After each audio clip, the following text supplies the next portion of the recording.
السلام علیکم. ما تاسو ته ویل چې د غزوه یرموک 2 ورځې جنګ تیر شو.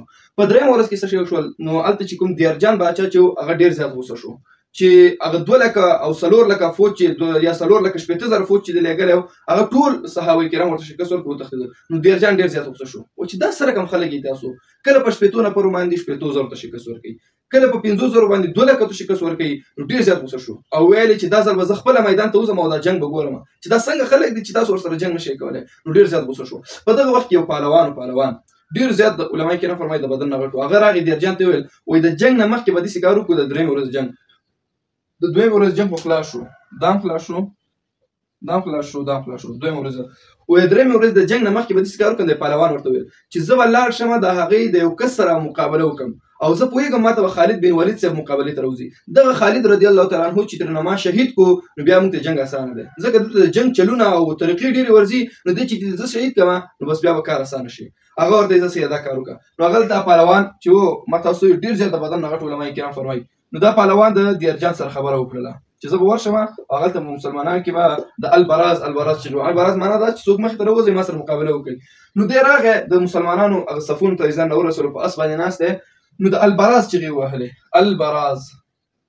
د البراز چغې څوک مخې ته راوځي. نو په دغه وخت کې چې خالد رضی الله تعالی عنه आवाज وکړو څوک ورځي مقابلې ته که زه ورشم، ځکه دی خو فوجي کمانډر لکه اوس وخت کې چې په افغانستان کې ملا یعقوب دی داسې مثال دفاع وزیر. دغه خالد رضی الله تعالی عنه صحابه کرام ته څوک ورځي او که زه مقابلې ته ورشم. نو هغلته ضرار بن عزور پاسېدو. ما تاسو ویلو چې لنډغر صحابي و، کمیس به یې نه اغوستو، زغره به یې نه اغوستله. وایي چې په زغره باندې یقین کوم ولې په الله نه کوم. داسې پهلوان صحابي و، سړی به چې ووهلو بیا به چپه کړی. نو ضرار بن عزور رضی الله تعالی عنه دا پاسېدو او خالد صاحب نه اجازه واخیسته. وایي که ستا اجازه یې ما ته اجازه راکړه. ټول عمومي مشر د جنګ د دې سپه سالار خو ابو عبیده صاحب و، بیا د جنګي مشر چې و ډلګۍ مشر ورته وایي که څه وایي دغه چې و بیا خالد صاحب و او امیر المؤمنین خو عمر فاروق صاحب و. دی پاسېدو د خالد صاحب نه اجازه واخیسته. ما ته اجازه راکړه زه ورځم. وایي زه ورشه مخه ورسره وکړله بس وروتلو. هلته عربو کې بیا دا رواج و چې 2 پهلوانان به سره خپلو کې نښتل تر څو پورې به چې یا یو بل وژلي نه یا یو بل ته شکست نه ورکړی څوک به مقابلې ته یا خلاصي ته به نه ورتلل. بس دوی دواړه به خپلو کې لګیا ول. ضرار بن عزور صاحب دې پهلوان ته مخامخ شو. علما او صحابه کرام فرمایل چې مونږ وکړو دا پهلوان دومره غټ مونږ فکر کول چې دا یو غر روان دی او یو څو غزه اسې درلودلو، اسې ډېر زیات غټ و دې پهلوان دا چې د دیرجان د طرف نه راغلی و. نو دوی چې یو بل سره مخامخ شول او ضرار بن عزور صاحب ویل ما پې ګزارونه شروع کړل. اوله حمله پرې ما وکړه چې څنګه مې پې ګزار کول. وایي داسې سختې زغرې اغوستې دومره لوی کافر و. ضرار صاحب فرمایي چې زما د تورې دغه کومه څوکه چې وه دا یې پسه کړله. ما ډېر زیات کوشش کول هغه یې پسه کړله، خو چې ما پې ګزار کول هغه واپس تمېدله. وایي اخره کې مې ویل چې دا پهلوان چې دی که نه ده سره چل کول پکار دی، دا داسې نه مردارېږي، راځه بل کار وکړه. نو ضرار رضی الله تعالی عنه دا ضرار بن عزور دا چې و که نه د صحابه کرام هغه 2,000 صحابه چې پراته ول د هغې طرف ته یې ورمنډه کړله، د خپل اسې راتاو کړو د هغې په طرف لاړو. نو دغه پهلوان فکر وکړو دا پهلوان د فکر وکړو چې دغه ضرار صاحب شکست وخوړلو، دی ورپسې دی، دی مخکې روان دی، دا پهلوان ورپسې روان دی او اسې ښه تیز کړی، اس خو ډېره تیزه منډه وهي. نو ضرار صاحب چې څه منډه ووهله یو څه مزلې وکړو د خپل اس قیضه یې راونیوله، اس یې را کنټرول کړو او کومه نیزه چې ورسره وه هغه یې شاته وویستله. هغه فکر کړو چې د کافر په دا سینه کې به ننوځي او مردار به شي. خو دا کافر چې علما کرام فرمایي دی ښه جنګي سړی و، جنګونه ډېر کړي، ځان یې د نیزې نه بچ کړو، خو نیزه لاړه د اس په سینه کې ننوتله، اس په هغه ځای باندې مردار شو او دغه کافر چې و که نه هغه د اس نه لاندې راپرېوتلو. بیا د کافر د ضرار صاحب ته ویل چې ته خو عرب یې، تا ما سره دوکه وکړه، عرب او دوکه دا ولې؟ نو ضرار صاحب ورته ویل چې ته جنګ هم کوې او دوکې هم نه منې، جنګ خو ټوله دوکه ده، الحرب خداع، جنګ خو ټوله دوکه ده، راغلی جنګ هم کوې او بیا دوکې هم نه منې. نو دغه کافر ورته یې دی پهلوان ښه تا خو ما سره دوکه وکړله، لاړې هغسې بیا نیزه راویستله، تا د دې دوکې فایده څه وکړه؟ زه خو ژوندی یم. وایي دوکې راته دا فایده وکړه څه ورکړه چې خوښ دې شم.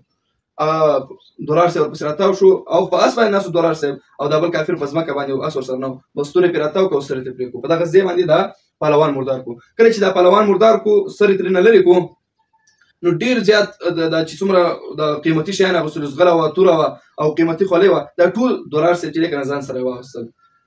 نو مسله هم دغه ده، که څوک یوازې یو کافر قتل کړي، من قتل قتیلا فهو سلبه، چا چې یو کافر قتل کړو د هغه سره چې څومره سامان دی دی هغه اخلي. یو داسې چې یو خاریه څوک فتح کړي، ډېر صحابه کرام راځي یو قلعه یو خاریه فتح کړي، بیا په هغې کې د ټولو صحابه کرامو د بیت المال حق دی. یو داسې شو یو مجاهد راغی یو کافر یې قتل کړو، په دغه قتل کې دا کافر سره چې څومره پیسې دي څومره مال ورسره په دغه ساعت ورسره موجود دی، دا ټول د دغه مجاهد کې هېڅ چاته یې ورنه کړي.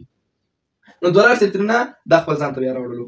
نو دا چې کله مردار کو دیرجان خبر شو چې هغه غټ پهلوان چې ته پې نازېدې هغه یې درته هم خراب کو مړ یې کو مردار یې کو. نو دا دیرجان چې وکړه ډېر زیات غوسه شو چې هغه یو پهلوان مې درلودلو د هغې نه خلاص کړم. دا سره کوم خلک دي چې دا څه خوري چې مونږ کافران د خپل ملګري ورلیږو دی مرداروي او ختموي نه پوهېږي چې دا څه خوري. نو دیرجان ډېر زیات غوسه و. بیا یې امر وکړو چې داسې کار وکړئ اوس سم جنګ شروع کړئ. 2,00,000 فوج ته امر وکړو 2,00,000 فوج ته په همدا درېیمه ورځ باندې 2,00,000 فوج ته امر وکړو چې 1,00,000 به د غونډۍ 1,00,000 به د غونډۍ په یو سر باندې کېنئ. هلته غټې غټې غونډیګانې غرونه ول. د غونډۍ په یو سر باندې کېنئ او 1,00,000 په بل کې غش ویشتونکي. دا درېیمه ورځ جنګ خبره راته کوم ښه. 1,00,000 به د غونډۍ په یو سر کېنئ او 1,00,000 به د غونډۍ په بل سر باندې کېنئ. او دغه چې کله صحابه کرامو صفونه تیار کړل صحابه صف ودرېدل. صحابه خو به چې جنګ ته ودرېدل داسې که نه چې ګډ وډ ولاړ یو بل ته ناست بل ته ناست صف لکه سړی چې مونځ ته ودرېږي دغسې صف به ودرېدل. وایي په دغه وخت کې پرې حمله وکړي او 2,00,000 غیږې په یو ځای باندې خوشي کړي 1,00,000 د دې طرف نه 1,00,000 دې طرف نه او په دغه ورځ باندې ورخوشي کوي. نو چې کله صحابه کرام دغه 2,000 صحابه چې وو 2,000 دوی صفونه ودرېدل دوی چې صف شول نو هغوی د سهار په وخت کې پرې حمله وکړله او 2,00,000 غشي په یو ځای پرې راخوشي کړل. غشي خو سم ګزاري نو هغوی خبر هم نه ول. نو د علماء کرام فرمایي د 200 صحابه کرامو سترګې ووتلې په غشو کې 200 صحابه نور خو بیا ځان ته ډالونه ونیول ځانونه دفاع وکړل بچ کړل 200 صحابه کرامو سترګې ووتلې. او دغې ورځې ته یې بیا نوم اخیستلو یوم التعویر. تعویر د عور نه دی عور کوک سترګې ته وایي. یعنې په دغه ورځ باندې د 200 صحابه کرامو سترګې کږې شولې ړندې شولې غشي پرې سترګو کې ننوتل. یعنې 2,00,000 غش در باندې روان خامخا پکې سړی ډېر زیات زخمي کېږي.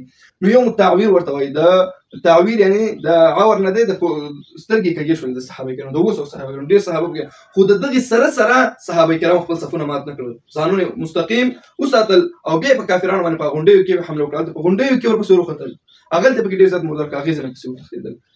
دیرجان بیا غوسه دی چې دا څه کیسه ده دا څنګه خلک دي چې په غونډیو کې هم نه پرېږدي د غونډیو غشي ورپسې خطا کړل بیا یې خطا کړل. خو بیا د مسلمانانو الله جل جلاله امداد کول په دغه ورځ باندې د عیسیانو یو پادري لکه زموږ ستاسو په مسلمانانو کې چې مولوي صاحب او عالمي څنګه چې عالمي هغلته د عیسیانو هغې ته پادري وایي. همدغه درېیمه ورځ ماښام چې دی ماښام د عیسیانو یو پادري راغی دغه د هندوانو په اصطلاح پنډت دا راغی او د مسلمانانو مشر حضرت ابو عبیده بن جراح رضی الله تعالی عنه دا پادري راغی دا پادري راغی او ابو عبیده صاحب ته وویل ابو عبیده رضی الله تعالی عنه دی ابو عبیده رضی الله تعالی عنه ته وویل چې زه راځم او تاسو سره کومک کوم. هغه ورته څنګه راسره کومک کوي؟ وایي زه تاسو سره داسې کومک کوم چې دا څومره کافران دي او لښکرې ډېرې دي زه غواړم دوی ته شکست ورکړم بس زما دا زړه کې ارمان دی. وایي ولې غواړې علت څه شی دی چې ته دې خپلو ملګرو ته دومره غوسه یې؟ نو ده ورته خپله کیسه وکړله. وایي چې کله دغه ما خو تاسو اوله کې ویلي د هرقل خو چې دی مختلفو علاقو نه دوه بچیان نه 2,000 فوج راغونډ کړی. وایي دا فوجونه چې کله زموږ علاقې ته راغله وایي زموږ په کورونو حملې وکړلې زموږ د زنانو عزت یې لوټ کړو. خو بیا زه لاړم دیرجان ته نورو بچیانو ته مې شکایت وکړو چې زموږ د ستاسو د فوجیان راغلي زموږ د زنانو سره داسې بدکاري وکړله او زموږ د بېعزتي راوړله خو زما پوښتنه چا ونه کړله. وایي د هغه ورځ رئیس ورته زه غوسه یم. دې پادري ورته ویل دې پادري ورته وایي زما په زړه کې دا و چې زه به دوی نه انتقام اخلم. ابو عبیده صاحب ته ویل وایي ښه اوس څنګه انتقام دې اخلي؟ وایي تاسو به داسې کار وکړئ دا پادري د ابو عبیده صاحب ته وایي داسې کار به وکړئ چې 1000 صحابه کرام به وایي دا 1000 صحابه به راولئ د شپې په وخت کې په آسونو به سپارئ او چغې به وهي او د کافرانو دا کومې لښکرې چې پرتې د دې سره خوا کې به تېرې شي او نور دې راځي دا کوم خپل نور ملګري چې دي د دوی سره د خوا کې اوسېږي. وایي زه به دې دغه څومره چې 10,00,000 فوج پروت دی 10,00,000 وایي زه به دې 10,00,000 ته ورشم وایي ځکه زما خبره دوی مني. وایي دوی زما خبره مني. وایي زه به دوی ته ووایم د شپې کې چې ګورئ زه ستاسو جاسوسي کوم زه تللی وم معلومات مې وکړو دا مسلمانان چې دې شپې تاسو باندې ګوره حمله کوي ځان تیار وساتئ. وایي تاسو به د 1000 نفر صحابه کرام د دوی سره په خوا کې یو ګزمه ورکړئ د آسونو واپس ورځئ خپل ځای ته او نور ورسره کار نه لرئ. وایي ښه زه سید همدغسې وکړو. د مسلمانانو چې دی که نه 1000 صحابه کرام دغسې په آسونو باندې بوتله د 10,00,000 فوج خواته داسې یو ګزمه یې ورکړله او د آسونو یو ښه اواز وشو. آسونه خو خپل اواز لري نو واپس دلته راغله خپل ځای ته. نو دوی 10,00,000 فوج وکړو لکه سوچ وکړو چې لکه چې هغه حمله چې موږ ته پادري ویلي وو که نه هغه حمله لکه چې راغله. نو په دغه وخت کې هغوی ځانونه جنګ ته اماده کړل د بس د شپې لکه چې حمله کېږي. دا پادري بیا د سهار په وخت کې دوی ته راغی. وای ما ویل چې دوی خو به حمله وکړي په تاسو باندې، حمله یې در باندې ونه کړله. وای شاته دغسې در باندې تاو شوي دي، وای داسې تاو شوي دلته چې کوم نهر دی کوم سیند دی، وای د هغې شاته در باندې راغلل. وای نیمایي داسې در باندې راغلل، نیمایي د مخې نه وای ټول یې ګرفتار کړل، وای ټول غرق شوی. وای زر لاړ شئ او د شا نه ټول هغې ختم کړئ، که ختم ونه کړل که نه ټول به تباه شئ، ګوره ګرفتارېږئ. هغې ورته څنګه لاړ شو، موږ خو دلته نابلده یو، دې ځای کې بلد نه یو، دلته ګودر چېرته دی، دلته خو ټول سیند دی. بس دغه پادري چې دی که نه اوس سوچ وکړو، یو بې ګودره ځای ورته وښودلو، یو بې طرفه ځای ورته وښودلو چې دا ګودر دی. نو په یو غلط طرف یې وروستل، یو پل غوندې و. نو دغه ټول خلک چې دی که نه ډېر زیات د کافران په دې پل باندې چې تېرېدل، هغه بې ګودره ځای و، خراب و، هغه وغورځېدلو. ډېر زیات دغه کافران په دې سیند کې لاهو شول او په زرهاو کسان په دې سیند کې مردار شول، لاړل، ختم شول.